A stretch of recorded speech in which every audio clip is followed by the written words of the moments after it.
Hi friends, Radhika টিপসে আপনাদেরকে স্বাগতম। গর্ভাবস্থায় বাচ্চার হার্টবিট বা ওজন বাড়া নিয়ে গর্ভবতী মহিলাদের দুশ্চিন্তা শেষ নেই। তার অক্সিজেন কিংবা রক্ত সহ বিভিন্ন ধরনের খাবারের দুশ্চিন্তায় ভোগেন গর্ভবতী মায়েরা। তাই গর্ভবতী মায়েরা যেন সেরকম দুশ্চিন্তা না নিতে হয়, আজকের এই ভিডিওতে আলোচনা করবো এরকমই কিছু গুরুত্বপূর্ণ বিষয় নিয়ে। একজন সুস্থ মানুষের তুলনায় একজন গর্ভবতী মায়ের রুটিনটা ভিন্ন হয়ে থাকে, কারণ গর্ভবতী মায়েদের সেই সময়ে ঘুমের ধরন কিংবা বিভিন্ন লক্ষণ মাধ্যমেই বুঝতে পারবেন আপনার অনাগত সন্তানটি সুস্থ আছে কিনা। তারই মধ্যে কিছু লক্ষণের মধ্যে একটি লক্ষণ হলো আপনার সন্তান দিনে অন্ততপক্ষে 10-12 বেশি নড়াচড়া করা। বিশেষজ্ঞরা বলে থাকেন একজন সুস্থ শিশু দিনে অন্ততপক্ষে 10-12 বেশি নড়াচড়া করে থাকে। তাই গর্ভাবস্থা শিশু নড়াচড়া খেয়াল করাটা খুবই গুরুত্বপূর্ণ, কারণ শিশু সুস্থ আছে কিনা তার নড়াচড়াই বলে দিবে। তাছাড়াও গর্ভবতী মায়েদের ঘুমের ধরন চেঞ্জ করতে হবে। বিভিন্ন ধরনের ঘুমের ব্যাঘাতের কারণে শিশুর প্লাসেন্টার মাধ্যমে দিয়ে অক্সিজেন এবং খাবার পৌঁছাতে বিরাট ধরনের সমস্যা হয়, যেই কারণে শিশুটি প্রিমিচিওর হতে পারে, সময়ের আগে জন্মগ্রহণ করতে পারে, এমনকি কম ওজনের শিশু জন্মগ্রহণ করতে পারে। তাই গর্ভবতী মহিলাদের অবশ্যই বাম পাশ হয়ে ঘুমানোর চেষ্টা করুন, যেন আপনার অনাগত সন্তানটি প্লাসেন্টার মাধ্যমে দিয়ে অক্সিজেন এবং খাবার সহজেই গ্রহণ করতে পারে। অক্সিজেন এবং খাবার সঠিকভাবে গ্রহণ করার মাধ্যমে দিয়ে শিশুর ওজন দ্রুত বৃদ্ধি পাবে, এমনকি আপনার সুস্থ শিশুর জন্ম হবে। অনেক গর্ভবতী মায়েরা বলে থাকেন অনেকেই বাম কাত হয়ে শুতে অসুবিধা হয় কিংবা ডান কাত হয়ে শুতে অনেকটা সুবিধাজনক হয়, এমনকি কিছু কিছু সময় অনেকেই চিত হয়ে সমান।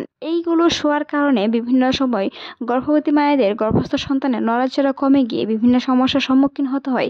তাই সেই বিষয়গুলো অবশ্যই খেয়াল রাখতে হবে। গর্ভবতী মহিলারাই শোয়া বা বেড রেস্টে থাকতে পারেন বা পছন্দ করেন, সেই বিষয়ে আমি আপনাদেরকে বলতে চাই। বেড রেস্টে থাকার কারণে নর্মাল ডেলিভারিতে অনেকটাই সমস্যার কারণ হয়ে দাঁড়ায়, জরায়ু মুখ খুলতে অনেক দেরি হয়ে যায়। তাই গর্ভবতী মহিলাদের নর্মাল ডেলিভারি এমনকি সন্তান সুস্থ চাইলে অবশ্যই দিনে অন্ততপক্ষে 30 মিনিট করে হাঁটাহাঁটি করার চেষ্টা করুন।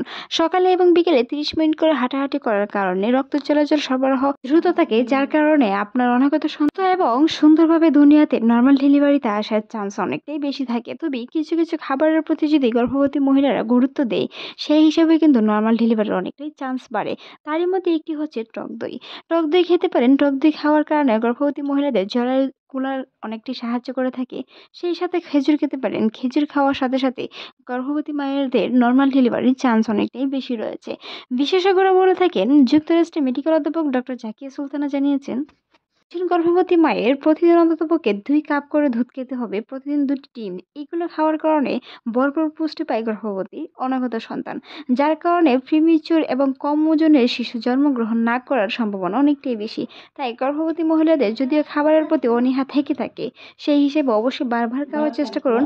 একই খাবার 3বার রুটিন করে নিয়ে বারবার খাওয়ার চেষ্টা করুন। নারিকেল খেতে পারেন। গ্রামে পদ্ধতি হিসেবে অনেকেই বলে থাকে নারিকেল খেলে বাচ্চার বিভিন্ন ধরনের সমস্যা হয়। আসলে সেটি ভুল ধারণা। তবে কোনো কিছু অতিরিক্ত খাওয়া ভালো না, নিজের প্রয়োজন মতো সবকিছুই খেতে পারবেন। তবে গর্ভাবস্থায় কিছু কিছু ফল আপনাকে নিষিদ্ধ রয়েছে, সেগুলো অবশ্যই এড়িয়ে চলতে হবে।